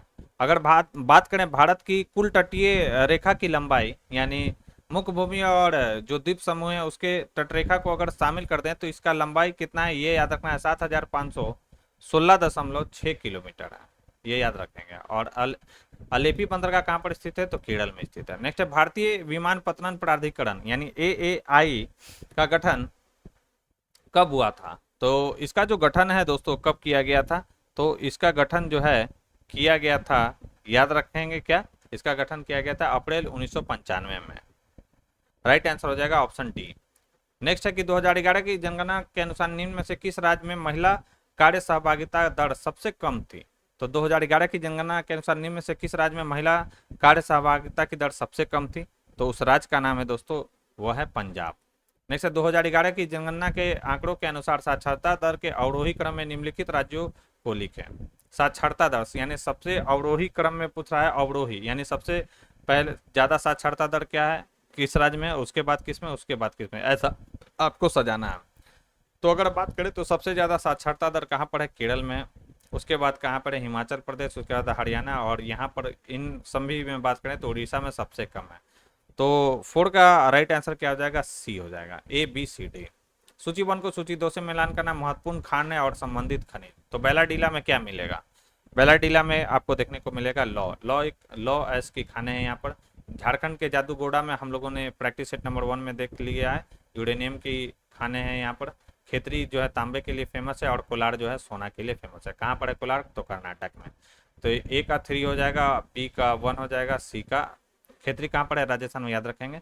और C का क्या हो जाएगा, 4 हो जाएगा और D का 2। राइट आंसर हो जाएगा 3142 किसमें, ऑप्शन ए में। नेक्स्ट है निम्नलिखित परमाणु शक्ति संयंत्रों में से किसकी सर्वाधिक क्षमता है। तो किसकी सर्वाधिक क्षमता है ये आपको ध्यान में रखना है। तो कुडनकुलम जो परमाणु संयंत्र है इसकी क्षमता सबसे अधिक है। कहाँ पर है, तो यह है तमिलनाडु में। अगर हम बात करें कैगात तो यह कहाँ का है, तो यह कर्नाटक में है। ठीक है। कल्पकम कहाँ पर है, तो यह भी तमिलनाडु में है। ठीक है। और काकड़ापाड़ा कहाँ पर है, तो यह है गुजरात में। ठीक है। और इन परमाणु संयंत्रों में सर्वाधिक क्षमता किसका है, तो कुडनकुलम का। नेक्स्ट है भारत का कौन सा क्षेत्र जो है, अच्छा कुडनकुलम का याद रखना कितना इसका क्षमता है, तो याद रखना 200 मेगावाट है, 200 बोला 2000 मेगावाट है। नेक्स्ट है भारत का कौन सा क्षेत्र चावल का कटोरा के रूप में विख्यात है, तो याद रखना कृष्णा गोदावरी डेल्टा जो क्षेत्र है वो उसे भारत का चावल का कटोरा कहा जाता है। राइट आंसर हो जाएगा ऑप्शन बी। नेक्स्ट है हमारा 8 नंबर, भारत में सबसे बड़ा कपास उत्पादक राज्य कौन सा है। तो भारत में सबसे बड़ा कपास उत्पादक राज्य है दोस्तों गुजरात। कौन सा है, गुजरात है। और उसके बाद कौन सा है, गुजरात के बाद बोला जाए तो यह है महाराष्ट्र। कपास किस मिट्टी में उगता है, तो याद रखेंगे काली मिट्टी। इसे और नाम से भी जाना जाता है रेगुड़ मिट्टी के नाम से भी। नेक्स्ट है भारतीय उपमहाद्वीप किस प्राणी भौगोलिक प्रदेश में आता है। किस प्राणी भौगोलिक प्रदेश में आता है भारतीय उपमहाद्वीप, ये आता है ओरिएंटल प्राणी भौगोलिक प्रदेश में भारत आता है दोस्तों। नेक्स्ट है निम्नलिखित युगों में से कौन सुमेलित नहीं है। कार्यक्रम है और तिथि, विश्व पर्यावरण दिवस। तो प्रत्येक वर्ष विश्व पर्यावरण दिवस जो है हम लोग 5 जून को मनाते हैं, बिल्कुल सही है। विश्व पर्यावास दिवस, विश्व पर्यावास जो दिवस है वह कब हम लोग मनाते हैं? तो अक्टूबर माह के प्रथम सोमवार को मनाते हैं। तो यही स्टेटमेंट हमारा गलत है। अक्टूबर माह के प्रथम सप्ताह में हम लोग जो है विश्व पर्यावरण दिवस मनाते हैं। विश्व पृथ्वी दिवस 22 अप्रैल को मनाया जाता है, बिल्कुल सही है। विश्व जनसंख्या दिवस हम लोग प्रत्येक वर्ष 11 जुलाई को मनाते हैं, यह स्टेटमेंट सही है। सिमलीपाल कहाँ पर है? उड़ीसा में है, याद रखेंगे। सिमलीपाल बायोस्फीयर जो है उड़ीसा राज्य में किस जिले में? तो मयूरभंज जिले में ये स्थित है। नेक्स्ट, पौधे की उपज के लिए कौन सी मृदा सबसे अच्छी मानी जाती है? तो पौधे की उपज के लिए कौन सी मृदा? तो दोमट जो है दोस्तों मृदा सबसे अच्छी मानी जाता है। राष्ट्रीय वन नीति 1952 ने भारत के वनों को किन दी गई 4 श्रेणियों में वर्गीकृत किया गया? राष्ट्रीय वन नीति 1952 के तहत वनों को 4 श्रेणियों में बांटा गया भारत के वनों को। तो वह कौन कौन सा है, ये आपसे सवाल पूछा गया। तो यह है संरक्षित वन, राष्ट्रीय वन, ग्राम वन और वृक्ष भूमि। ये 4 श्रेणियों में वनों को जो है दोस्तों बांटा गया। 13 का राइट आंसर हो जाएगा बी। नेक्स्ट है कि मैंग्रोव वनस्पति के कवरेज क्षेत्र की दृष्टि से निम्नलिखित राज्यों को आरोही क्रम में रखें। आरोही क्रम में आपसे पूछा जा रहा है कौन सा होगा? तो आरोही मतलब बढ़ते क्रम में। बढ़ते क्रम में सबसे पहले हम लोग क्या करते हैं? छोटा लिखते हैं। तो ये हो जाएगा सबसे कम कहाँ पर है? गोवा में। उसके बाद कहाँ पर है? उड़ीसा में कम है, मतलब गोवा से ज़्यादा है उड़ीसा में। उड़ीसा से ज़्यादा कहाँ पर है? आंध्र प्रदेश में। और सबसे ज़्यादा मैंग्रोव वनस्पति कहाँ पर देखने को मिलेगा? तो बंगाल में आपको देखने को मिलेगा। तो 14 का राइट आंसर हो जाएगा ACBD। जैसे जाड़े के दिनों में भारत के उत्तर पश्चिमी भाग में वर्षा होती है, तो किसके कारण होता है? तो जाड़े के दिनों में उत्तर पश्चिमी भागों में जो वर्षा होता है दोस्तों वह पश्चिमी विक्षोभ के कारण होता है। प्रैक्टिस सेट नंबर 1 में भी हम लोगों ने देख लिया है। उत्तर पश्चिमी भारत में गर्मी के दौरान बहुत अधिक तापमान होने के कारण दक्षिण में किस प्रकार की जलवायु स्थिति उत्पन्न होती है? तो याद रखना है क्या कि उत्तर पश्चिमी भारत में गर्मी के दौरान बहुत अधिक तापमान होने के कारण दक्षिण में किस प्रकार की जलवायु स्थिति उत्पन्न होती है? राइट आंसर हो जाएगा मानसून सफलता की। क्या हो जाएगा? मानसून सफलता की जलवायु उत्पन्न होती है। नेक्स्ट है शिव समुद्रम जल विद्युत गृह स्थित है। तो शिव समुद्रम कहाँ पर है? तो शिव समुद्रम है कर्नाटक, भारत के कर्नाटक राज्य में यह पड़ता है जल विद्युत गृह शिव समुद्रम। और ये पूछा जाए कि किस नदी पर है? तो याद रखना यह कावेरी नदी पर है। नेक्स्ट है कि निम्नलिखित में से कौन सा कथन सही है? कौन सा स्टेटमेंट इसमें से सही है? तो याद रखना सुरमा घाटी में चाय की खेती व्यापक रूप से होता है, यह स्टेटमेंट इसमें सही दिया गया है। नेक्स्ट है निम्नलिखित में से कौन सा युग में सही सम्मिलित नहीं है? वन जीव अभ्यारण्य और राज्य। बांदीपुर कहाँ पर है? कर्नाटक में, बिल्कुल सही है। बांदीपुर कहाँ पर है? कर्नाटक राज्य में। पायल जो है दोस्तों यह पाखल तो पाखल कहाँ पर है? तो यह जो है दोस्तों तेलंगाना में है, तेलंगाना में, न कि मध्य प्रदेश में। यही स्टेटमेंट गलत है। सिकरी देवी हिमाचल प्रदेश में है, वन जीव अभ्यारण्य बिल्कुल सही है। दक्षी ग्राम कहाँ पर है? जम्मू कश्मीर, यह भी स्टेटमेंट बिल्कुल सही है। फिर सूची 1 को सूची 2 से मिलान करना है। एक तरफ नदियां हैं और परियोजना। कृष्णा नदी पर कौन सी परियोजना चलाई गई है? तो कृष्णा नदी पर चलाया गया नागा अर्जुन सागर जो परियोजना है वह कृष्णा नदी पर बना हुआ है। भागीरथी पर जो है दोस्तों टिहरी परियोजना है। गोदावरी नदी पर कौन सा है? तो यह है पोचमपात जो है परियोजना गोदावरी नदी पर बनाया गया। और ताप्ती पर कौन सा बनाया गया है? उकाई परियोजना। तो ए का क्या हो जाएगा? 3 हो जाएगा, बी का क्या हो जाएगा? 4 हो जाएगा, सी का 2 हो जाएगा और डी का 1। इस क्वेश्चन का राइट आंसर हो जाएगा 20 का 3 4 2 1। 3 4 2 1 किसमें? तो यह है ऑप्शन 1 में। नेक्स्ट, भारत में सर्वाधिक भूकंप संभावित क्षेत्र कौन सा है? तो भारत में सर्वाधिक भूकंप संभावित क्षेत्र है हिमालयी क्षेत्र, याद रखेंगे। नेक्स्ट है कि जम्मू कश्मीर में होने वाली शीतकालीन वर्षा का कारण निम्नलिखित में से कौन सा है? जम्मू कश्मीर में शीतकालीन वर्षा होने का कारण निम्नलिखित में से कौन सा है? तो यह पश्चिमी विक्षोभ। देखिए 2 बार सवाल केवल घुमाया गया, एक तरफ राज्य दे दिया, एक तरफ केवल जो है उत्तर पश्चिम भारत पूछा गया, मतलब दोनों सेम ही आप समझ सकते हैं। तो राइट आंसर क्या हो जाएगा? पश्चिमी विक्षोभ। नेक्स्ट है गारो खासी जयंतिया पहाड़ियाँ निम्नलिखित में से किसका भाग है? किसका भाग है गारो खासी जयंतिया पहाड़ियाँ? तो याद रखना है यह जो है दक्कन पठार का हिस्सा है। नेक्स्ट है तापी नदी का स्रोत कहाँ है? यानी ताप्ती नदी का स्रोत कहाँ से है, ये सवाल पूछा गया है। तो ताप्ती नदी का जो स्रोत है वह मुल्ताई, मध्य प्रदेश के बैतूल पठारी क्षेत्र के मुल्ताई क्षेत्र से यह निकलती है। ठीक है, और ये कहाँ कहाँ से होकर प्रवाहित होती है? तो मध्य प्रदेश, गुजरात और महाराष्ट्र। और ये याद रखना है कि ये पूरब से पश्चिम की ओर बहने वाली, नर्मदा और ताप्ती कैसे बहती है? तो पूरब से पश्चिम की ओर। और ये डेल्टा न बनाकर क्या बनाती है दोस्तों? एस्चुरी का यह निर्माण करती है। नेक्स्ट, पश्चिमी घाटों में उत्तर से दक्षिण तक दर्रे के सही अनुक्रम को चिन्हित की है। अच्छा सवाल है, इंपॉर्टेंट भी सवाल है। तो सही क्रम क्या है, उत्तर से दक्षिण। तो सबसे पहले आएगा थाल घाट, उसके बाद भोर घाट और उसके बाद क्या आएगा, पाल घाट। तो थाल घाट दर्रा जो है किसको किसको जोड़ता है, तो याद रखना ये मुंबई को नासिक से जोड़ता है। भोर घाट जो दर्रा है मुंबई को पुणे से जोड़ता है, और पाल घाट जो दर्रा है वो कोच्चि को जो है कोयम्बटूर से जोड़ता है। और ये तीनों के तीनों दर्रे जो है इंपॉर्टेंट है दोस्तों, थाल घाट, भोर घाट और पाल घाट। मध्य प्रदेश में चंबल नदी घाटी एक उदाहरण है। तो मध्य प्रदेश में चंबल नदी घाटी उत्खात भूमि का उदाहरण है दोस्तों। चंबल का बीहड़ आपने सुना होगा, उसके लिए जो है दोस्तों चंबल नदी घाटी फेमस है। नेक्स्ट है पेगोंग जो लेक है यानी झील है, निम्नलिखित में से किस क्षेत्र में अवस्थित है। तो पेगोंग जो लेक है दोस्तों यह भारत के पूर्वी लद्दाख में स्थित यह क्षेत्र है। भारत में कर्क रेखा कितने राज्यों से होकर गुजरता है, सभी को मालूम होगा, 8 राज्यों से होकर गुजरता है। कौन कौन सा है, तो गुजरात है, राजस्थान है, मध्य प्रदेश है, छत्तीसगढ़ है, झारखंड है, पश्चिम बंगाल है, त्रिपुरा और कौन सा है दोस्तों, मिजोरम है। और भारत में कर्क रेखा के सबसे नजदीक स्थित राजधानी कौन सा है, रांची है। नेक्स्ट है भारत के कितने राज्य तट रेखा पर स्थित है। तो काउंट भी कर सकते हैं, भारत में कितना राज्य तट रेखा से लगा हुआ, तो 9 राज्य। राइट आंसर हो जाएगा जो है बी, इसका परफेक्ट आंसर हो जाएगा। पनामा नहर को किस वर्ष में खोला गया था। तो पनामा नहर को खोला गया था दोस्तों कब, तो इसे खोला गया था 1914 में। और पनामा नहर का जो निर्माण है यूएसए द्वारा किया गया था, याद रखेंगे। यह नहर क्या है, अटलांटिक महासागर के कैरिबियन सागर को प्रशांत महासागर के पनामा की खाड़ी से क्या करता है दोस्तों, जोड़ने का यह काम करता है। सूची 1 को सूची 2 से मिलान करना है। बंदरगाह और स्थान है जिबूती, जिबूती कहाँ पर है, तो यह अदन की खाड़ी। मार्सिले कहाँ पर है, मार्सिले लाइन की खाड़ी। और ये सब बंदरगाह है दोस्तों। इंचियोन कहाँ है, पीला सागर में है। और मियामी कहाँ पर है, तो मैक्सिको की खाड़ी में। और ये इंपॉर्टेंट है, याद रखना है, वीवीआई कर लेंगे इसको। राइट आंसर हो जाएगा 1 2 3 4 यानी ए। नेक्स्ट है कि यूराल प्रदेश में कौन उद्योग सर्वाधिक विकसित है। तो यूराल प्रदेश में कौन उद्योग सर्वाधिक विकसित है, तो धात्विक उद्योग जो है सर्वाधिक यहाँ पर विकसित है यूराल प्रदेश में। नेक्स्ट है सूची 1 को सूची 2 से मिलान करना है। एक तरफ दिया गया है कुछ एरिया और बताया जा रहा है कि कौन सा खनिज यहाँ पर देखने को आपको मिलता है। तो बाकू में, बाकू फेमस है तेल के लिए।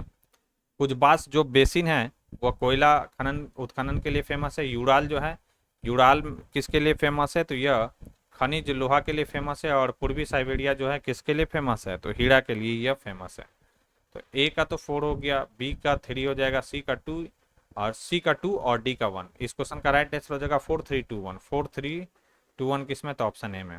नेक्स्ट है कि ग्रोजनी प्रसिद्ध उत्पादक है। तो ग्रोजनी जो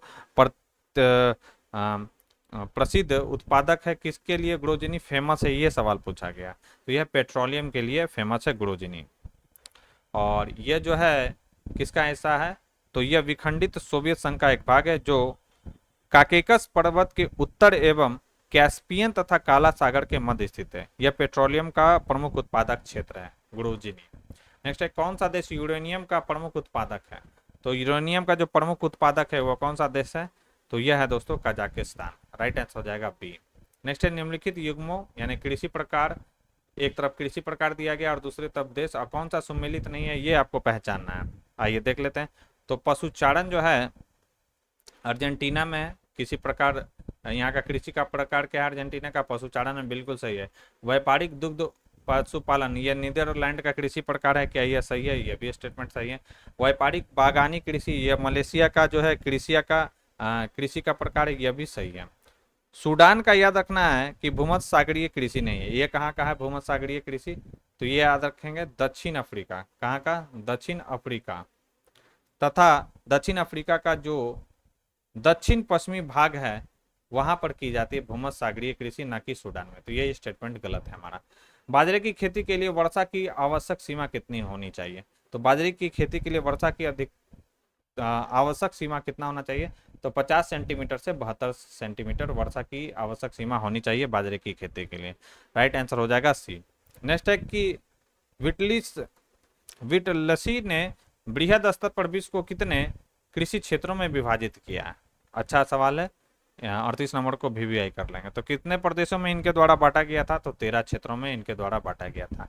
निम्नलिखित में से कौन सा जो है नवीकरणीय संसाधन है, यहाँ पे गलत दिया गया। नवीकरणीय संसाधन आपसे पूछ रहा है कि कौन सा है, तो नव्यकरणीय मतलब नवीकरणीय संसाधन है, ऐसा कही समझिए। तो ये कौन सा है? 1।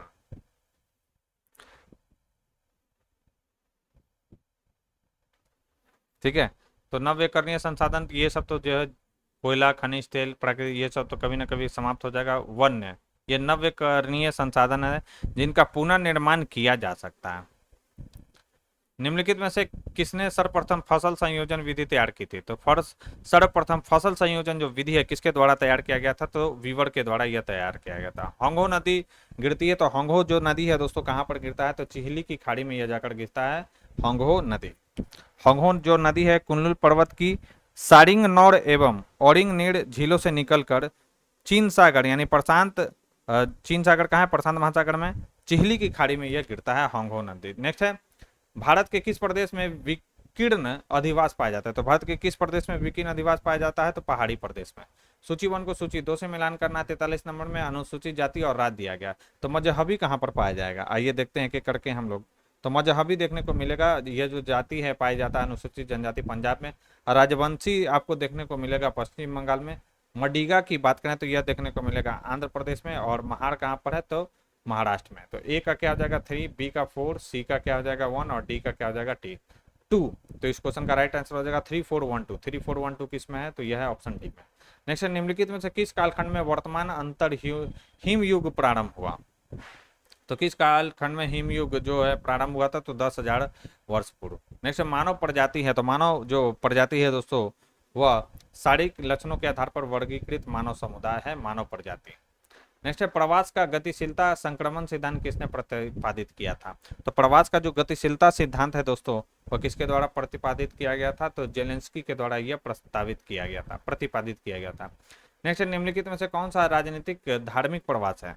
कौन सा राजनीतिक धार्मिक प्रवास है? तो यह यहूदी का इजराइल से। यह जो है दोस्तों राजनीतिक धार्मिक प्रवास है।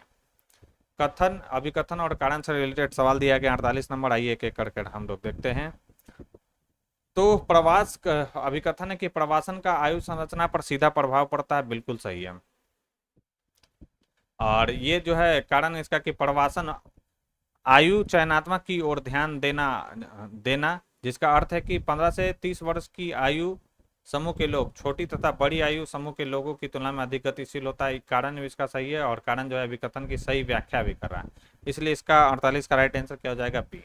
नेक्स्ट, कि वातावरण नियतिवाद की विचारधारा का जन्म किस देश में हुआ था? तो वातावरण नियतिवाद की विचारधारा का जो प्रारंभ है वो जर्मनी देश में हुआ था। 50 नंबर में सूची 1 को सूची 2 से मिलान करना है। आइए मिलान करते हैं हम लोग। तो क्षेत्र वर्णन या विवेचन की संकल्पना यह जो दिया गया था यह किसके द्वारा दिया गया था? तो अरिस्टोफेन के द्वारा यह संकल्पना दिया गया था। भूदृश्य की संकल्पना जो है वह कार्ल ओ सावर के द्वारा दिया गया था। रीमलैंड की जो संकल्पना है स्पाइकमैन के द्वारा दिया गया था। और जैविक राज्य की संकल्पना किसके द्वारा दिया गया था? तो रेडजेल के द्वारा दिया गया था। तो सब सही लगा हुआ है यहाँ पे। राइट आंसर हो जाएगा 1, 2, 3, 4 यानी ए। 51 नंबर सवाल है, निम्नलिखित में से कौन सा युग्म ठीक से मेल नहीं खाता? लेखक का नाम है, पुस्तक का नाम है। तो कौन सा मेल नहीं खाता ये आपसे सवाल पूछा गया। तो ई ए एकरमैन, यह इनके द्वारा जो पुस्तक लिखा गया है वह है द साइंस ऑफ ज्योग्राफी, बिल्कुल सही है। T W Freeman, the 100 years of geography, यह भी सही है।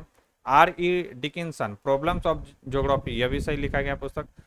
एसी दास के जो द्वारा जो लिखा गया है वह लिखा गया है मतलब ये इनके द्वारा नहीं लिखा गया। The geography of Rigvedic India, the geography of Rigvedic India लिखा गया मनोहर भार्गव के द्वारा। किसके द्वारा?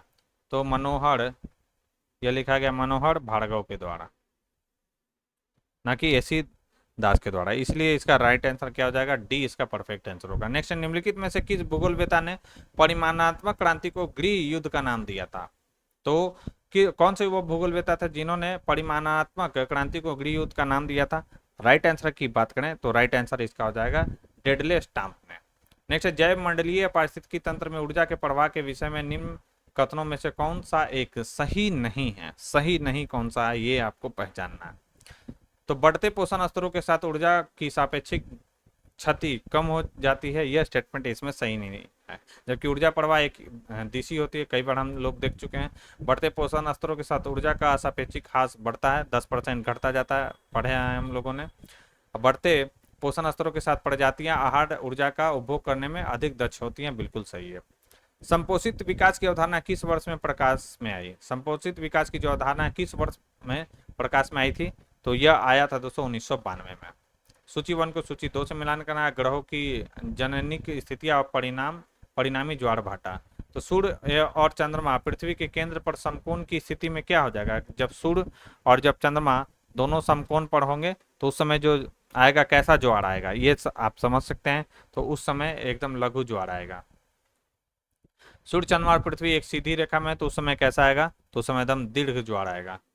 चंद्रमा पृथ्वी से समीपस्थ स्थिति में, यानी पृथ्वी के सबसे जब करीब हो तब क्या होगा? तो जब आएगा तो ऐसे में उपभू ज्वार आएगा, और चंद्रमा पृथ्वी के सबसे जब दूर रहेगा तो उस समय अपभू ज्वार आएगा। तो आप कह सकते हैं इसका क्या हो जाएगा? 2 हो जाएगा, मतलब ए का 2, बी का 1, सी का 4 और डी का 3। तो 2143 किसमें? ऑप्शन ए में। सारगैसो सागर किस महासागर का हिस्सा? तो सारगैसो सागर जो है किस महासागर का हिस्सा है? तो उत्तरी अटलांटिक महासागर का हिस्सा है सारगैसो सागर, याद रखेंगे। नेक्स्ट हमारा सवाल है 57 नंबर। सूची 1 को सूची 2 से मिलान करना है। काफी सवाल इसमें सूची 1 और सूची 2 से दिए गए हैं। नेक्स्ट है महासागर, सूची 1 में महासागरीय कटक और महासागर। तो डॉल्फिन कटक कहाँ पे पाया जाता है? अच्छा, ये सब जितना भी सूची 1 और सूची 2 करके सवाल दिया गया, सारे के सारे भी आई हैं, अच्छे सवाल हैं, एग्जाम में पूछे जाने की संभावना काफी ज्यादा है। डॉल्फिन कटक कहाँ पर है? तो यह उत्तरी अंध महासागर में, ठीक है। चैलेंजर कटक कहाँ पर है? तो यह दक्षिणी अंध महासागर में। लाका द्वीप चैगोस कटक कहाँ पर है? तो लाका द्वीप जो चैगोस कटक है यह अरब सागर में है। और करगुल गासबर्ग कटक कहाँ पर है? तो हिंद महासागर में। राइट आंसर क्या हो जाएगा? ए का 4 हो जाएगा, ए का 4 हो जाएगा दोस्तों, और बी का क्या हो जाएगा? 1, सी का 3 और डी का क्या हो जाएगा? 2। राइट आंसर हो जाएगा 4 1 2 3 4 1 4 1। अच्छा, एक बार फिर मैं देख लेता हूँ। ए का 4, बी का 1, सी का 3 और डी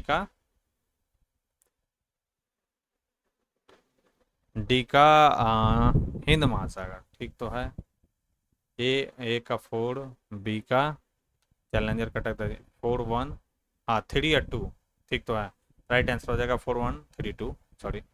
निम्नलिखित को सुमेल कीजिए तथा नीचे दिए गए कूट से सही उत्तर चुनिए। नाम है, प्रमुख गर्त है। चैलेंजर तो देख लिया है हम लोगों ने। आइए, चैलेंजर कहाँ है? उत्तरी प्रशांत महासागर, प्रमुख गर्त है ये। प्यूर्टोरिको कहाँ का है? यह गर्त आपको कहाँ पर देखने को मिलेगा? तो पश्चिमी द्वीप समूह के पास। रोमांस कहाँ का है यह गर्त? तो यह दक्षिणी जो है आंध्र नहीं होगा, अंध महासागर होगा, आंध्र नहीं, अंध महासागर, यानी दक्षिणी अटलांटिक महासागर में यह देखने को मिलेगा। और सुंडा जो है उत्तरी, सुना, ठीक है, सुंडा जो है पूर्वी हिंद महासागर में आपको देखने को मिलेगा, ठीक है। तो चैलेंजर आपको मिलेगा उत्तरी प्रशांत महासागर में, प्यूटोरिको पश्चिमी द्वीप समूह में, रोमान जो है दक्षिणी अंध महासागर में, और सुंडा जो है पूर्वी हिंद महासागर में देखने को मिलेगा।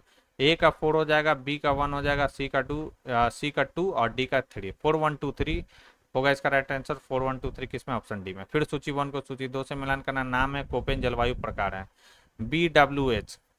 तो BWH जो है उष्ण कटिबंधीय रेगिस्तानी जलवायु है, याद रखना है। 2 BSH ये जो है उष्ण कटिबंधीय स्टेपी जलवायु है, ये हो जाएगा इसका।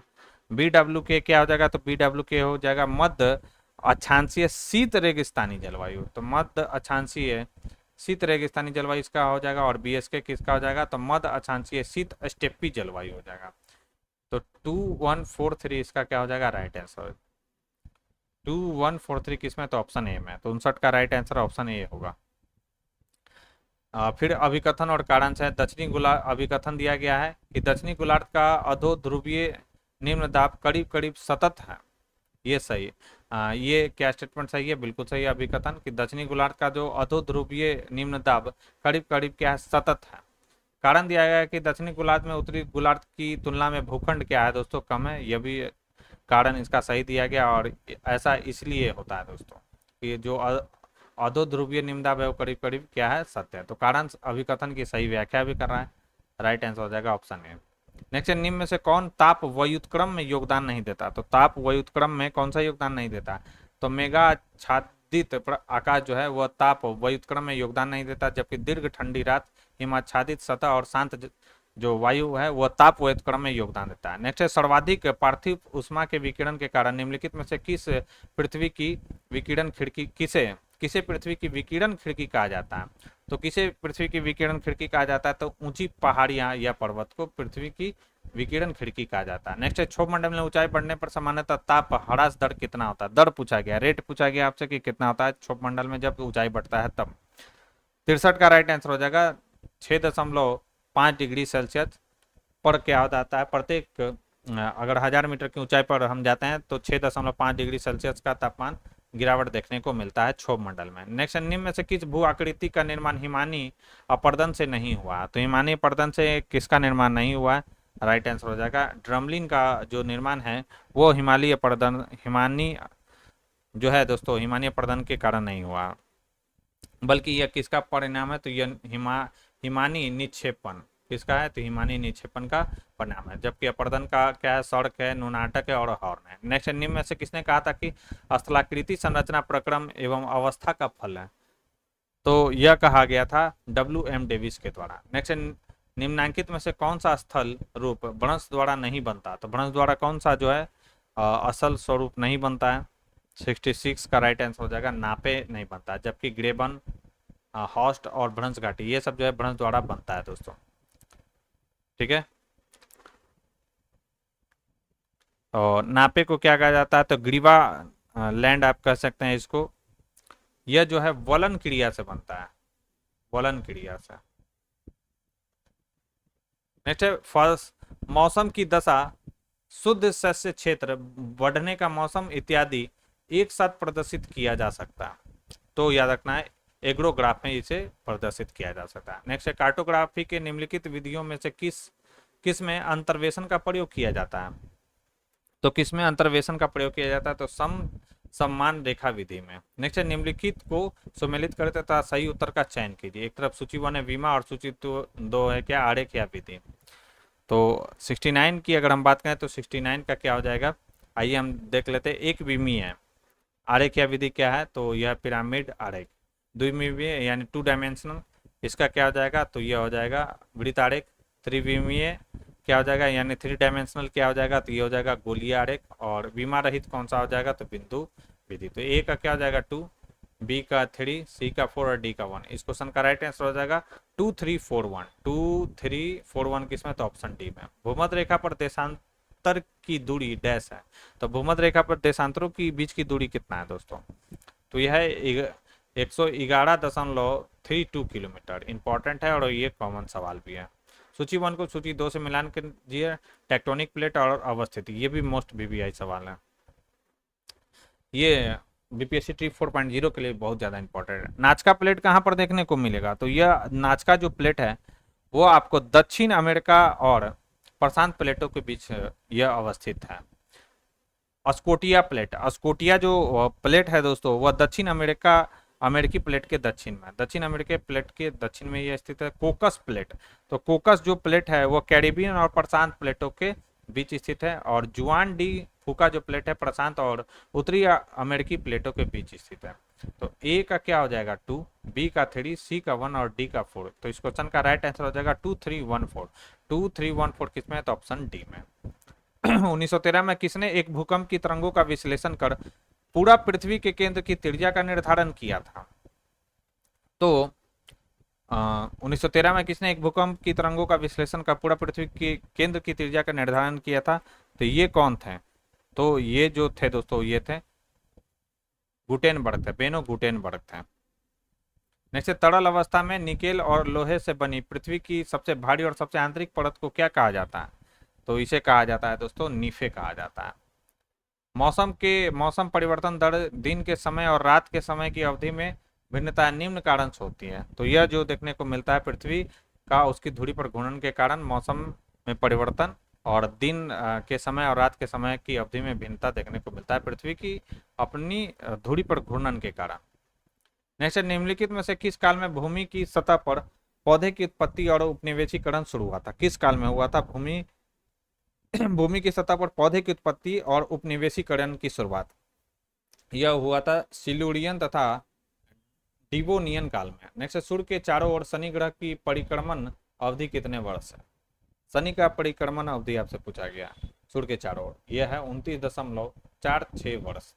नेक्स्ट, बिहार के कितने प्रतिशत भूभाग पर अति सघन वन है? तो बिहार के कितने प्रतिशत भूभाग पर जो अति सघन वन है? राइट आंसर हो जाएगा 0.35% पर।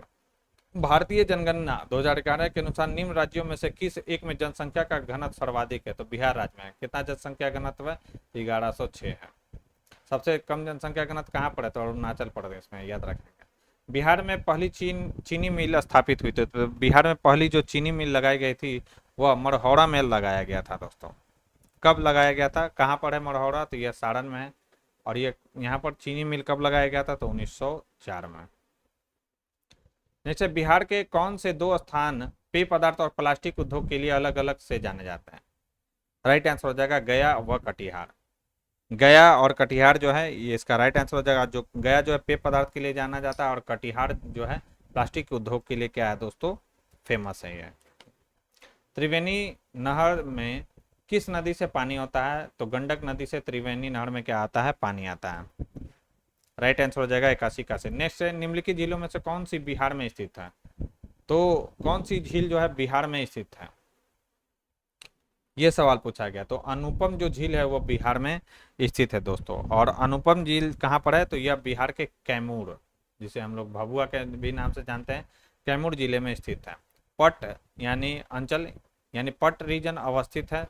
तो यह जो रीजन है वो झारखंड में अवस्थित है। और रांची जो है पट के पठार पर स्थित है। एक भारतीय राज्य के रूप में बिहार बना था। तो एक भारतीय राज्य के रूप में बिहार जो बना था 1912 में बना था। 22 मार्च बिहार राज्य का जो गठन हुआ था वो 22 मार्च 1912 को हुआ था। और प्रत्येक वर्ष हम लोग 22 मार्च को बिहार स्थापना दिवस के रूप में मनाते हैं। 2011 की जनगणना में बिहार की अनुमानित आबादी क्या थी? तो 2011 की जनगणना में बिहार की आबादी कितना था दोस्तों? 10 करोड़। भारत के राज्यों में से न्यूनतम साक्षरता दर की दृष्टि से बिहार का स्थान क्या है? यह सवाल फर्स्ट सेट में भी आया था। प्रथम स्थान है साक्षरता दर के मामले में। भद्रावती लौह एवं इस्पात संयंत्र कहाँ स्थित है? तो भद्रावती लौह एवं इस्पात संयंत्र जो है कर्नाटक राज्य में स्थित है दोस्तों। और ये कहाँ पर है भद्रावती लौह इस्पात संयंत्र? तो भद्रावती नदी पर। सतह के प्रकारों को चित्रित करने वाला मानचित्र डैश के रूप में जाना जाता है। सतह के प्रकारों को चित्रित करने वाला जो मानचित्र है वो ओरोग्राफिक मानचित्र के रूप में जाना जाता है। नेक्स्ट, वेबर के औद्योगिक अवस्थिति मॉडल के अनुसार न्यूनतम परिवहन लागत का बिंदु ज्ञात करने के लिए निम्नलिखित में से किस कारक का अवलोकन किया जाना चाहिए? राइट आंसर हो जाएगा दोस्तों अवस्थिति की दूरी का और परिवहन किए जाने वाले भार दोनों का जो है दोस्तों आकलन किया जाना चाहिए। राइट आंसर हो जाएगा सी। विश्व कृषि को 13 प्रकारों में प्रमुख ऐतिहासिक वर्गीकरण 13 प्रकारों में प्रमुख ऐतिहासिक वर्गीकरण किसने किया था? 13 प्रकारों में बांटा था। तो पहले भी हम लोग देख चुके हैं किसने बांटा था ये। तो यह बांटा था दोस्तों विटलसी ने इसे बांटा था। डी विटलसी ने। तो दक्षिण पूर्व एशिया में थाईलैंड डैश तथा भारत चीन में फ्रांसीसी क्षेत्र के बीच एक बफर कटिबंध कौन सा है? बफर कटिबंध कौन सा है दोस्तों? ये आपसे सवाल पूछा गया। तो यह है एशिया में ब्रिटिश साम्राज्य। नेक्स्ट है कि स्मॉल इज ब्यूटीफुल पुस्तक किसने लिखी है? स्मॉल इज ब्यूटीफुल पुस्तक लिखा गया है सुमाकर के द्वारा। नेक्स्ट है कि हरिकेन चक्रवात के आंख का व्यासीय विस्तार यानी आई का जो डायमीटर जो एक्सपेंड है वो कितना हो सकता है? ये सवाल है। तो यह है 20 से 40 मील तक होता है हरिकेन का। नेक्स्ट है निम्नलिखित में से किसे ठंडी हवा के रूप में अभिलक्षित किया जाता है? तो ठंडी हवा के रूप में किसे अभिलक्षित किया जाता है दोस्तों? तो यह है मिस्ट्रिल को। नेक्स्ट है मिजोस्फीयर की विस्तार सीमा क्या है? तो मिजोस्फीयर की विस्तार जो सीमा है वो कितना है? तो यह है दोस्तों 50 से 80 किलोमीटर। नेक्स्ट है निम्नलिखित में से कौन सा ज्वार भाटा का प्रकार नहीं है? तो कौन सा ज्वार भाटा का प्रकार नहीं है? तो चौथाई ज्वार भाटा का प्रकार नहीं है। बहुत अधिक वाष्पीकरण के कारण लाल समुद्र में सबसे अधिक लवणता होती है। यह किस महासागर में है? ठीक है, तो ये लाल समुद्र जो है वो किस महासागर में? तो हिंद महासागर में है। नेक्स्ट है कि पर्वत निर्माण सिद्धांत एक तरफ दिया गया और भूगोल बेटा, तो यह है कि स्लाइडिंग महाद्वीपीय सिद्धांत, यह किसने दिया था? तो स्लाइडिंग महाद्वीपीय सिद्धांत जो दिया गया था वह डेली के द्वारा दिया गया था। थर्मल संकुचन सिद्धांत किसके द्वारा दिया गया था? तो जेफ्रीज के द्वारा दिया गया था। भू भू भिन्नतिक पर्वतो उत्पत्ति सिद्धांत किसके द्वारा दिया गया था? तो कोबर भूसन्निधि भी आप कर सकते हैं इसको, भूसन्निधि जियोसिंक्लाइन जो बताया था पर्वत निर्माण के लिए अवधारणा, ये किसके द्वारा किया गया था, प्रतिपादित किया गया था? तो कोबर के द्वारा। थर्मल थर्मल संवहन धारा, कन्वेक्शनल, ठीक है, आप कह सकते हैं थर्मल कन्वेक्शनल जो करंट है यह किसके द्वारा? तो टी आर होम्स के द्वारा, या सॉरी होम्स के द्वारा यह प्रतिपादित किया गया था। तो ए का क्या हो जाएगा? ए का तो 3 हो जाएगा, बी का 2, सी का 1 और डी का 4। 3241, 3241 जो होगा इसका जो होगा दोस्तों राइट आंसर होगा। ठीक है, 3214 इसका राइट आंसर होगा, डी होगा। क्षरण की 99 नंबर सवाल है कि क्षरण की प्रक्रिया में विलयन द्वारा भौतिक पदार्थों के निष्कासन को कहा जाता है। तो क्षरण की प्रक्रिया में विलयन द्वारा भौतिक पदार्थों के निष्कासन को क्या कहा जाता है? तो इसे कहा जाता है संक्षारण कहा जाता है। और आज के डिस्कशन का लास्ट सवाल है कि लावा के जमने के परिणाम स्वरूप धरती के भीतर बनी गहरी चट्टान को क्या कहते हैं? इंपॉर्टेंट सवाल है। तो जब लावा जो है दोस्तों पृथ्वी के अंदर ही ठंडा होकर जम जाता है तो इसे कहा जाता है प्लूटोनिक चट्टानें कहा जाता है इसे। तो दोस्तों ये थी हमारी प्रैक्टिस सेट नंबर 2, और इस क्वेश्चन के साथ ही हम लोगों ने प्रैक्टिस सेट नंबर 1 और प्रैक्टिस सेट नंबर 2 को पूरा कंप्लीट जो है दोस्तों कर लिया है। अब 8 प्रैक्टिस सेट है जिसे मैं 4 दिन में क्या है दोस्तों कवर करा दूंगा। तो आज का अगर ये वीडियो पसंद आया हो दोस्तों तो वीडियो को लाइक और अपने दोस्तों के साथ शेयर करना ना भूलें। जो लोग हमारे चैनल से पहली बार जुड़े हैं तो चैनल को सब्सक्राइब कर ले, बेल आइकन को प्रेस कर ले ताकि नई वीडियो की नोटिफिकेशन सबसे पहले आपको मिल सके। और जिन लोगों को भी बुक परचेज करना हो उसका लिंक मैंने डिस्क्रिप्शन बॉक्स में दे रखा है, तो आप वहां से जाकर बिहार स्टेट की बहुत सारी बुकें हैं वहां पर, आप वहां से जाकर उसे परचेज कर सकते हैं। तो आज के लिए बस इतना ही दोस्तों, थैंक यू।